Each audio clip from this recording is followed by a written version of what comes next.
പരിശുദ്ധ ത്രിത്വം വസിക്കുന്നത് നമ്മുടെയൊക്കെ ഉള്ളിൽ തന്നെയാണെന്നാണ് വചനം നമ്മളെ ഇന്ന് ഓർമ്മിപ്പിക്കുക. അവിടുന്ന് നമ്മളെ ഓർമ്മിപ്പിക്കുന്നു, നിങ്ങളെന്നെ സ്നേഹിക്കുന്നുവെങ്കിൽ എൻ്റെ കൽപ്പനകൾ പാലിക്കും. ഞാൻ പിതാവിനോട് അപേക്ഷിക്കുകയും എന്നേക്കും നിങ്ങളോടുകൂടെ ആയിരിക്കുവാൻ മറ്റൊരു സഹായകനെ നിങ്ങൾക്ക് തരികയും ചെയ്യും.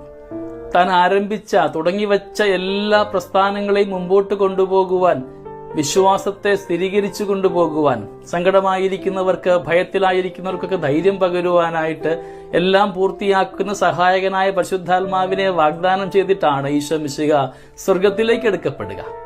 നമ്മളെ ആരെയും അനാഥരായിട്ട് വിടുവാൻ ക്രിസ്തു ആഗ്രഹിക്കുന്നില്ല. നമ്മുടെ കൂടെ എന്നും സഹായകനായി എല്ലാം പൂർത്തിയാക്കുന്ന ആ സഹായകനായ പരിശുദ്ധാത്മാവിന്റെ നിറവ് നമ്മുടെ കൂടെ ഉണ്ടെന്ന് തിരിച്ചറിയുവാനായിട്ട് നമുക്ക് പരിശ്രമിക്കാം. സ്നേഹമുള്ളവരെ, ദൈവത്തിന്റെ വാഗ്ദാനമാണ് പരിശുദ്ധാത്മാവ്. നമ്മുടെ കൂടെ ഇന്നും വസിക്കുന്ന ആത്മാവിനെ നമുക്ക് പലപ്പോഴും തിരിച്ചറിയുവാനായിട്ട് പരാജയപ്പെട്ടു പോകുന്നുണ്ട്. കൂടെയുള്ള ആത്മാവിനെ തിരിച്ചറിയുവാനായിട്ട് നാം ചെയ്യേണ്ടത് ദൈവത്തിന്റെ കൽപ്പനകൾ പാലിക്കുകയും അവനെ അനുസരിക്കുകയും ചെയ്യുക എന്നുള്ളതാണ്. നമ്മുടെയൊക്കെ ദൈനംദിന ജീവിതത്തിൽ ഒരുപാട് സങ്കടങ്ങളും അസ്വാരസ്യങ്ങളും ഒക്കെ ഉണ്ടാകുമ്പോൾ ഓർത്തുകൊള്ളുക, നമ്മുടെ ജീവിതത്തിൽ സഹായകനായ പരിശുദ്ധാത്മാവിന്റെ സഹായം നാം അപേക്ഷിച്ചിട്ടുണ്ടോ ഇല്ലയോ എന്ന്.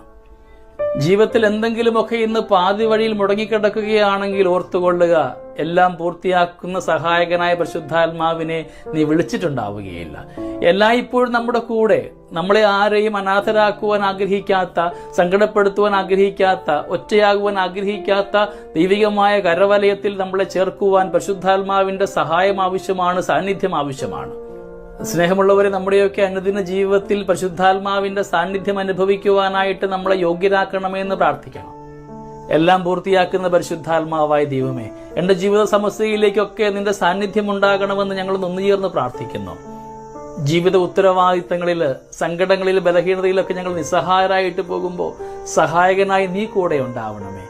ത്രിത്വിക മഹിമ നമ്മുടെ കൂടെ വസിക്കുന്നത് തിരിച്ചറിഞ്ഞു കൊണ്ടുപോകുവാൻ നമുക്ക് ഈ ദിനത്തെ മാറ്റിവെക്കാം. ദൈവം നമ്മളെല്ലാവരെയും സമൃദ്ധമായിട്ട് അനുഗ്രഹിക്കട്ടെ. നമ്മുടെ കർത്താവ് ഈശോ മിശിഹായുടെ കൃപയും പിതാവായ ദൈവത്തിന്റെ സ്നേഹവും പരിശുദ്ധാത്മാവിന്റെ സഹവാസവും നമ്മളെല്ലാവരോടും കൂടെ ഉണ്ടായിരിക്കട്ടെ, ഇപ്പോഴും എപ്പോഴും എന്നേക്കും. ആമേൻ.